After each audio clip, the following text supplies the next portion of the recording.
Jesus says, "Buy of me gold that was purified in the fire and live like the sparrows." May 6th, 2015. Words from Jesus to Sister Clare, spoken by Jackie.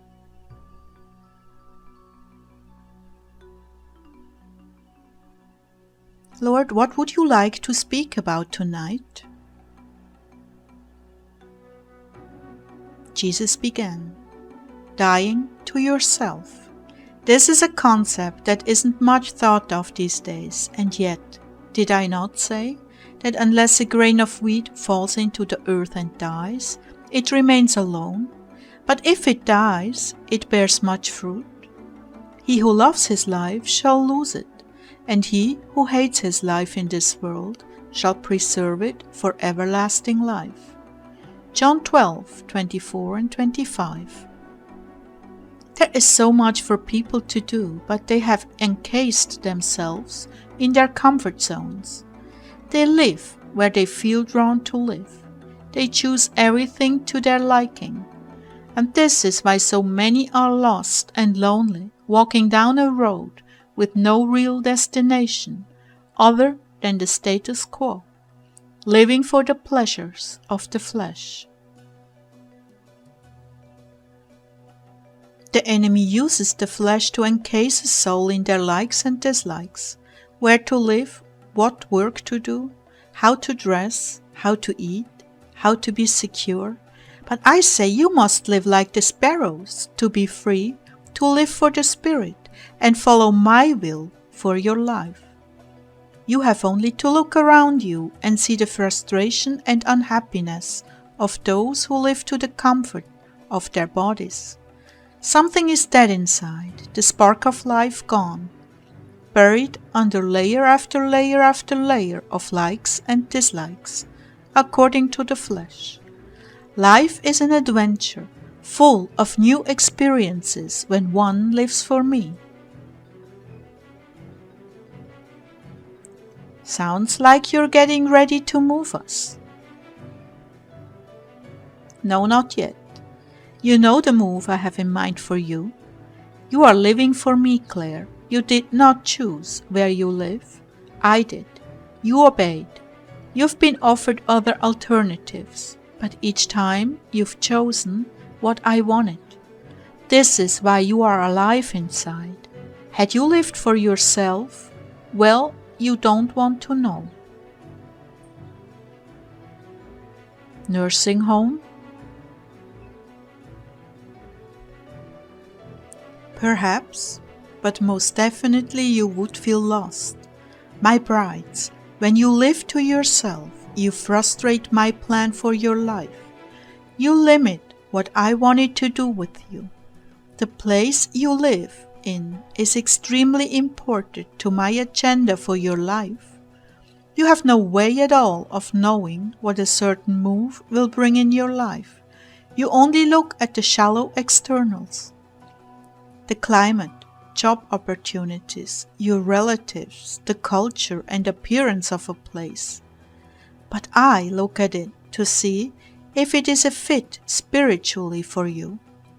Is it the place you need to be to grow, to reach out to others, to have opportunities to grow spiritually, to touch lives? A place that truly fits my plans for your lives?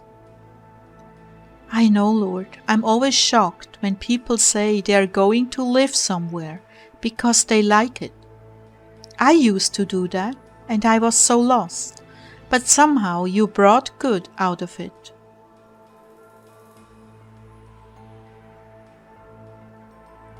Yes, I can use every circumstance as an opportunity to grow, but I prefer to put you where I know you will mature and advance the quickest. For this to happen, I need you to be detached from your own likes and dislikes.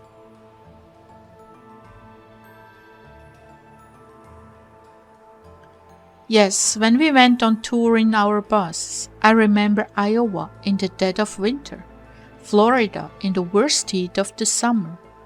Ooh, you surely put our flesh to the test. And this is what I need of my vessels unto honor: flexibility and a willingness to go where I lead, when I lead. There is so much richness in a life lived in the Spirit, and so much sediment in a life lived for the flesh. My children, I have such wonderful things for you to do, but your obstinacy in choosing your location ties my hands. There are connections waiting to be made, a broadening of your horizons, and deepening of your understanding, if only you would come under the yoke of obedience.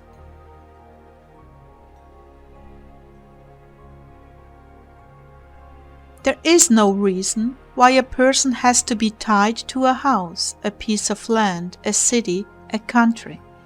The world is an exciting place with many opportunities for those who are willing to live for the Spirit alone and go where I send them. I know I've failed you out of fear of the new and different.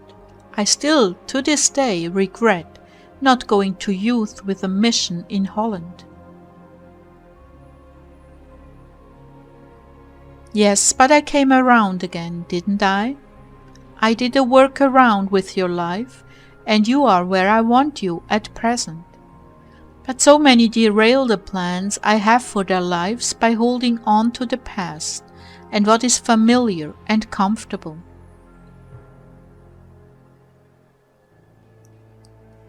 For I know the plans I'm planning for you, declares Yahweh, plans of peace and not of evil, to give you hope and a future. Jeremiah 29:11. But will you trust me? Will you acknowledge that I am God and there is none other? That my plans are far superior to your plans? That nothing is impossible for me? That you can trust me with your life?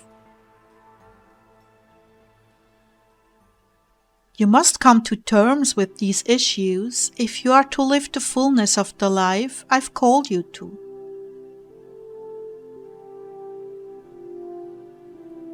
Jeepers, Lord, it sounds like we're gonna be around for a long time.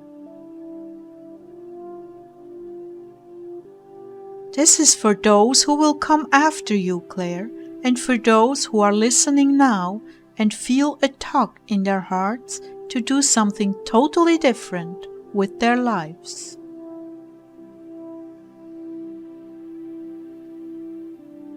I have sat here from my perspective in heaven and seen the possibilities for my children on earth. I've seen all the places that would have suited them so perfectly.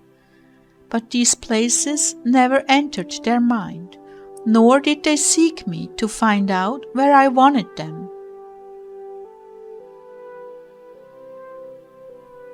I have given you life and strength and a purpose, hope and the drive to move onward.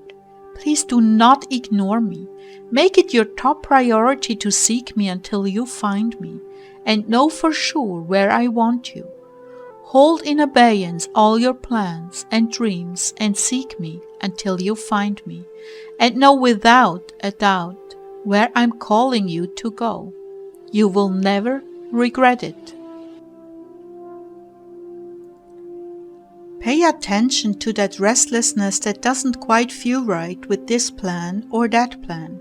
That is my spirit intervening and holding you back, because I have something better for you, with better timing.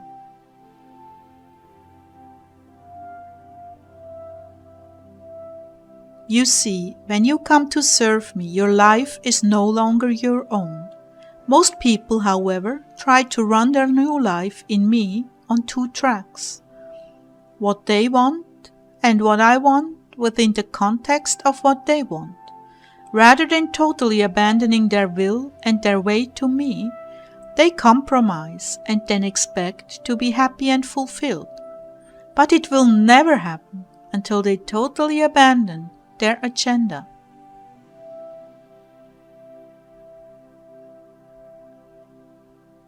Some are still catering to their earthly parents' expectations. Some have their eyes on a career goal and prosperity, and within that context they choose what they think is my will. But they are so far from the truth that they would be shocked if I revealed it to them. Yet I know the course they are holding on to for dear life will lead them into mediocrity and unhappiness. I can only wait until they discover that's not what they wanted after all, and sadly by then, more than half of their life is spent, and sickness has found its way into their bodies. I am just saying this for your own good, children. Choose me and my will with uncompromising faith and clarity. Seek me and wait on me. Lay down your agendas. Let your earthly parents lead their own lives, but you follow me. Many are confused about what it means to honor and obey your mother and father. It does not mean let them take my place in your life and let them dictate what your life should be. Honor them in their old age. Help as you can. Celebrate their birthdays with them. Treat them with respect and reverence in all your dealings, but never give them the helm.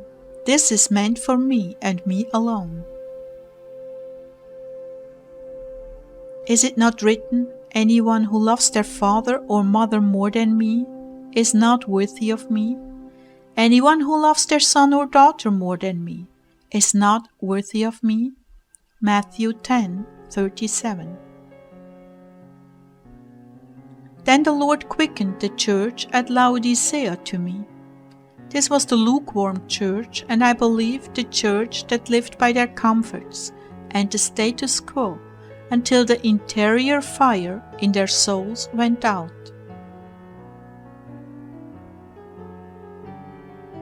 Because you say, I am rich and need nothing at all, and do not know that you are wretched and pitiable and poor and blind and naked.